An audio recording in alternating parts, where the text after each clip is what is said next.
Welcome back, everybody, from a busy Labor Day. I hope everyone's school year started. You know what that sound means. That's another noon whistle.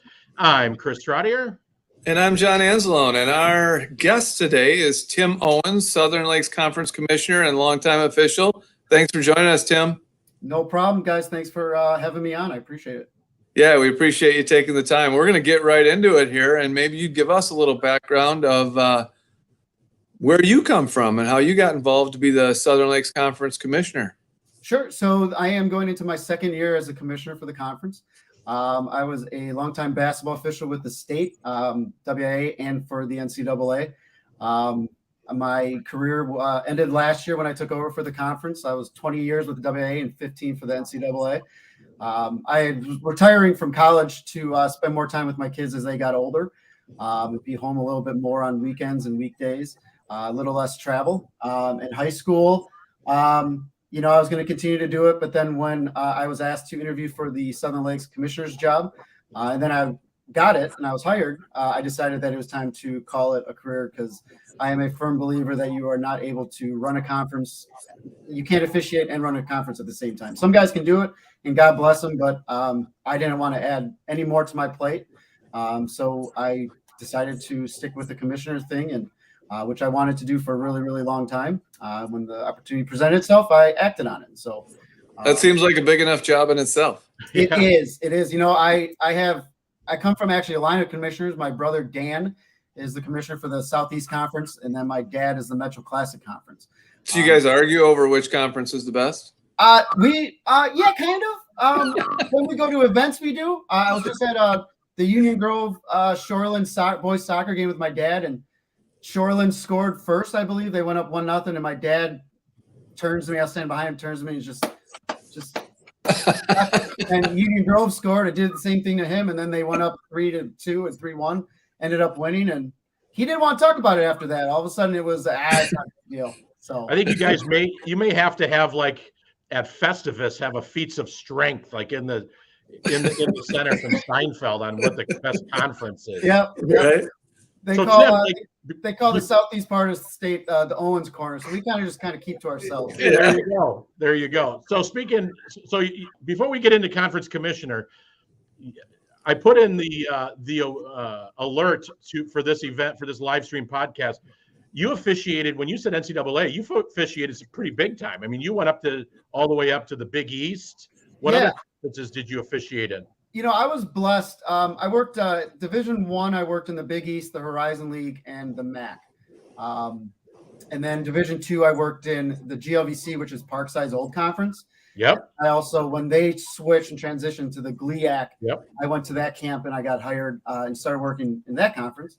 And then Division III, I worked in like the WIAC, the NAC, the Midwest Conference, and then the CCIW. So I was blessed. I loved every minute of it. It's just, with kids getting older, it makes it really, really difficult to be a good dad when you're always traveling. And being a good dad was more important to me than continuing with my career. So now let's get into the SLC conference commissioner. Sure. Big job. People don't know who the commissioner is until they need to know who the commissioner is. An event happens.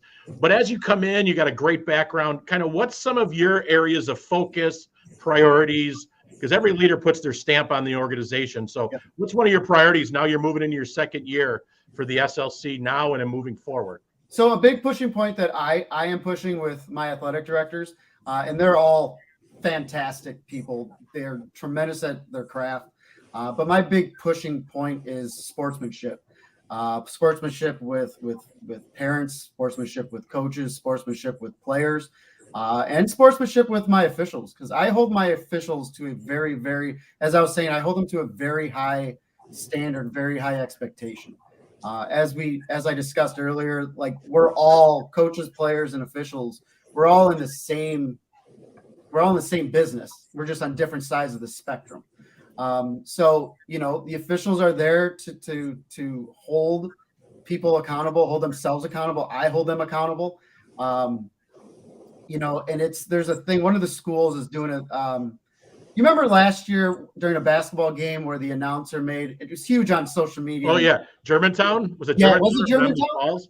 Yeah, where he made an announcement, and as an official, I 100% agree with him because it is so easy to just sit there and scream at officials. It's easy. I get it. I mean, I find myself sometimes wanting to yell when I'm coaching my kids' Kiwanis baseball team, but these guys are just out there, and gals are just out there. You know, this is a side gig for them. You know what I mean? Well, you know what I've always noticed too is anytime a parent yells at official, the official usually puts their hand up and goes, "You know what? You're right. I'm going to reverse that call. Yeah, no, you had a better angle, and you could see it better than I did. So let me change that." Obviously, that's complete sarcasm. Yeah. The next play happens. Keep moving on. Yeah, I mean, in all 20 years that I've been part of the high school sports, I've never seen a call get reversed because it's Tim Owens who's sitting up there says that it shouldn't be a foul or it should be. Yeah, right. I've never seen it. It's not going to happen. However, there are a lot of parents that actually do know the rules. You know, when I was officiating, and I think I was at St. Joe's here in Kenosha, I goofed up. You know, officials make mistakes. They're human, as we all make mistakes in our everyday lives. It's just going to happen. But I called something, and a dad actually knew the rule and said and made a comment. Wasn't happy with it, and I actually turned around to him and I surprised the heck out of him. I turned around and said, "You're absolutely right. You're right." And then that was it. And he's like, "Oh my God, I can't believe he turned around and talked to me." Like, you know, and it's also very humanly of an official to go up to a coach. Like if you kick the call, which you're going to, you go up to Chris Trotter and say, "Hey, I kicked that travel call, or I kicked that offsides." Like it goes a really long way with coaches. Sure. Well, officials are they're no different than players or coaches, right? Right. 100%. We all make mistakes in game, out of game. Yeah, but to sit there and continuously yell at them though about one call 10 minutes later, it's time to move on. You know, so yeah. Sportsmanship is big with me. One of the schools, as I was getting to my point, has an announcement that they make if their parents are getting out of control, saying that WIAA is always looking for new officials. If you want to join, please visit the WIAA website, which I thought was tremendous. It was a very subtle way of saying, "Hey, let's calm down a little bit here." So, yeah, enjoy the game. Enjoy the game. Enjoy the kids playing, and let that be that. Yep. I mean, the last thing you want to do is embarrass your kid. I don't want to embarrass my kid. So, you know, but hey, I mean, it's going to happen. Officials know they're going to get yelled at. However, there is a line you don't want to cross. Yeah, there is. So what are some of your, I know you said sportsmanship as a commissioner and that, what are some of the things that the commissioner does day to day? Oh God, that's a loaded question. We only have 15 minutes to go? Yeah, just say one or two. Okay, so I put the schedules together. Here's what I found. Sorry. I put the schedules together for the sports. And then I obviously assign all the officials. I run we have monthly meetings with the athletic directors. We all get together at a school and we discuss topics and things that we all want to see improve. I attend principals meetings every month. And then I run the social media accounts on Twitter and Facebook for the conference. Okay. And then one of the biggest things that the athletic directors really love is that I'm attending events. I'm getting out to the schools to watch everything. I have to I hold myself accountable and I hold myself to a high standard of my attendance at schools and being visible at all the schools. So I've gotten out to Beloit a couple times, out to Badger, Elkhorn, and I have a couple more schools to get to for the football season, but we have a long season to go. So why does the commissioner have all these? Why do you have all these boxes in your? Yeah. So this is actually not even all of them. I dropped off a few to the schools, but these are all trophies for the conference that I place an order, and then at the beginning of July, I place it. End of August, I go pick up. I load my car up. I head out to Milton and to pack my car with 32 trophies. As you can see, there's academic bowl, basketball, it's everything, tennis, volleyball. So I will be bringing a lot of these to our next athletic director meeting next week, handing them out to everybody that's posting. So Tim, I know that I've seen on advertisements on streaming services and TVs at the WIAA. You mentioned about 2 minutes ago that WIAA is always looking for officials. So talk a little bit about the recruitment of officials. What are some challenges with officials? Officials appear to be aging. So just talk a little bit about, like some strategies to recruit officials. We'll start with the first one. Yeah, so recruiting. So there's an association in my area in Kenosha. It's actually the Racine Lakeshore Officials Association, and they do a really, really nice job of recruiting, retaining, and educating their officials in a lot of the sports. There's some sports that they don't have, like track and field and stuff like that, but like basketball, baseball, football, softball, all kind of like the more, I don't want to say more popular ones, but all those sports. They do a lot. They bring in a lot of numbers, and the average age of an official when I was officiating, we'll say 10 years ago, was probably in the low 40s, as far as 40 years old. And now I think the last report I saw, we're pushing closer to almost 60. And I'm not saying these guys can't officiate, because they can. A lot of them are, Sure. Even some of them that are older do a really, really nice job. But you're going to see the average age really continue to grow up, because a lot of like the high school, I went out to Delavan last year and spoke to their officiating class. And I asked them, what's the biggest turnoff to you to go out there and officiate? He goes, we don't want to get yelled at. And we see these videos of parents attacking officials, coaches attacking officials. And that's not in our area, but it happens. And you never know what could happen, and they don't want to deal with it. And to be honest, I don't blame them.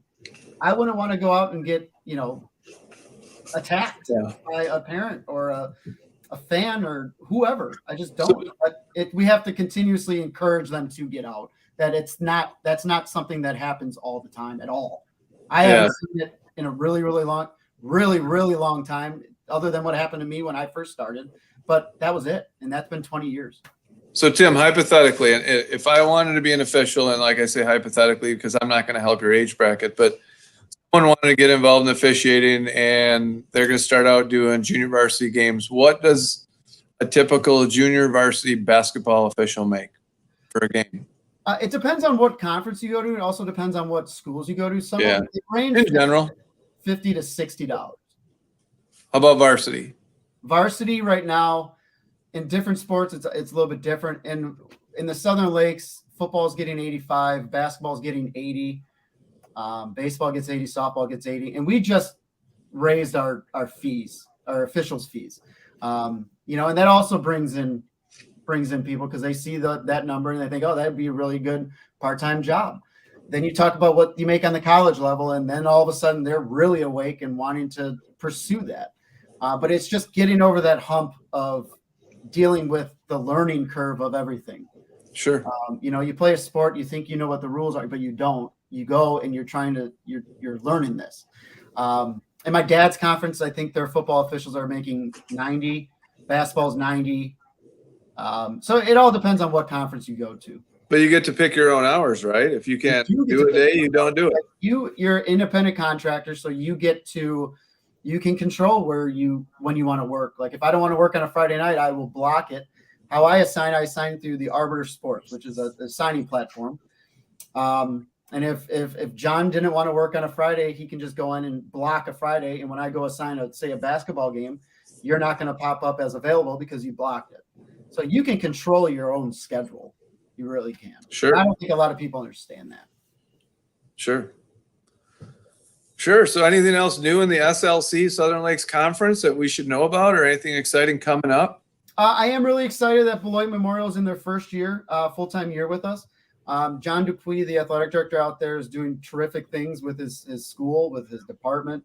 Like I said earlier, our entire conference is just full of tremendous athletic directors that are really supportive, especially to me coming in and only being my second year. It's a big transition going from an official to a commissioner, working on the floor, and then now you're in the administrative side. It's very much a transition, but they're all terrific.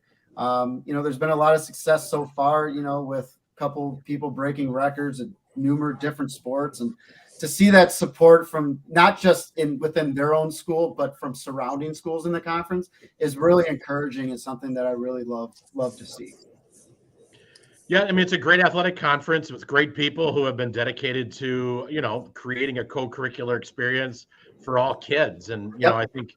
I think what I really appreciate, you mentioned when you were talking about the awards behind you, is as a former high school principal and assistant principal in the conference, the conference works together to create a great experience for kids, whether it's academic or athletic. And they don't realize that the SLC has, an academic awards for the top 10. They don't realize that the SLC has, a academic competition. And, there's a lot that goes into really coming together as a conference. So Yeah. we appreciate you doing that and kind of navigating the conference into the next phase. And there's some good fall sports going on. Should be pretty exciting to see. I mean, everybody gravitates towards football, but a little shout out to Elkhorn tennis. I mean, gonna be pretty impressive to watch them compete and hopefully go back to state. And obviously, Burlington volleyball carries a great tradition, and so it's exciting to watch. Westosha's golf team, the girls' golf team. Yeah, Ryan Dahl. I mean, yeah, cross country. I mean, it's to see everything on, like, because I follow everybody on Twitter and I do my best to share all of the accomplishments of different sports and individuals and stuff. Obviously, I have a full-time job, and this is just part-time. But I make it. I try to get to everybody that posts something on the social media so we can acknowledge all of their successes. And like you said, our conference, I think, is one of the very few conferences that have the academic top 10. And when I first got hired, they had told me about it. I said, I think that's amazing. What is it? And we acknowledge the top 10 academic scholars from each school. And in I believe May, we all get together at the Cotton Exchange, and those 10 students come, they get plaques, they get their picture taken individually and as a school. Principals are there, the superintendents are there, and it's fantastic. The Forensics Bowl is fantastic. It's, we're not just an athletic driven conference. We also celebrate the academic side of the conference. And I think that's terrific. I don't know many conferences that do that. Yeah. Well, we're about that time for some shout outs and thank yous. Tim, why don't you, we'll let you tee it off here. Well, I'm going to start with my 3 kids, because if they see it and they notice that I didn't say anything about them, they'd be rather upset. Yeah. My son, Jack, who is going to be 13, my son, William, who's going to be 11, and then my little girl, who is 4, going to be 16, 17 years old. Oh, yeah. It's great. But I also want to give a shout out to you guys for doing this. I think it's fantastic. I want to give a shout out to all of the athletic directors and principals in the conference, because they deserve it. The hours that they put into their schools and their athletics and their student athletes is remarkable, and it's admirable. So that's all I got. But guys, Thank you very much. Awesome. John, what do you got? Welcome. Well, on the heels of the Walworth County Fair, reminds me how hard kids work for their 4-H projects and how hard farmers work and kids raising, cattle and everything like that, I'm going to give a shout out to all our ag people. Nice. Today's, at least for most schools, it's day 1, but for others, it's day 2 of the school year. So I'm going to give a shout out to all the professional school counselors out there, especially at the high school level, that are welcoming kids, navigating kids' schedules, getting calls from parents, and making sure that every kid's schedules and every kid's school year starts out on the right foot. And with that note, Tim, thanks for being on. John, good seeing you again. I hope everybody had a good Labor Day. And it's time to close another successful ElkWorks noon whistle. And to everybody who's out and about at the conference, you see Mr. Tim Owens out there, go say hi. We're lucky to have him, and he comes from a great family, and he's also a Tremper Trojan. So that also doesn't hurt. So on that note, thanks, Tim. Thank you, guys.